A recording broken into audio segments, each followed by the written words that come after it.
Okay, this is Gerald W. Brister again, and I'm here in Gillette. I'm here at Mr. Lynn Jensen's Welding Repair. And we're making several videos. We'll edit them out. But let's talk about something. We kind of showed you a little bit about the welding machines, these old ones.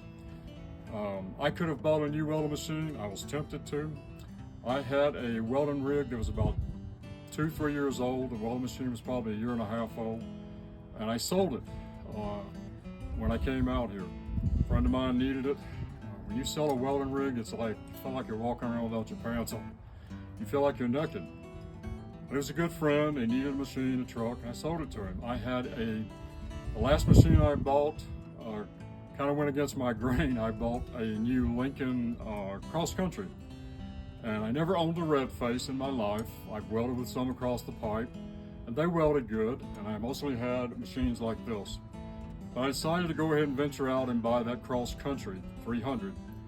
And it's got a lot of bells and whistles. It's an AC generator, the way I understand it, converts back to DC. DC is the best welding current. All of these new machines, whoever makes them, are basically an AC generator that converts back to DC power, and they do a little magic in the electronics. And it welded good. Same thing though, I thought I made a $26,000 mistake at first because I never read the instructions. They don't really, I don't think, give you very good instructions. But what I did one day, I went and did just like I'm telling you to do. And I went down to the Union Hall where I was a member, and I welded in different heat settings, and I took pictures of all the welds. And they're still on my phone for that cross country until I found where it welded good. And once I did, it welded really good. But I sold it.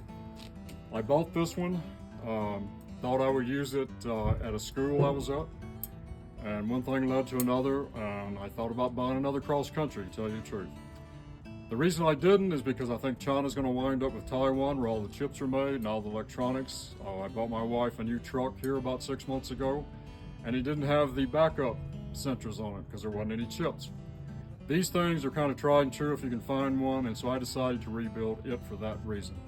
I dropped the panel on my cross country one time and it looked like spaghetti to me. There's no way I could ever work on it.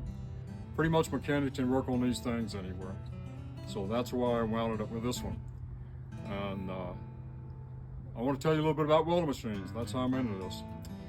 Everybody goes about Lincoln welding machines and Miller welding machines. Who's the best? What happened? Well, I'm old enough, I'm going to tell you the story about them that you probably never heard in your life.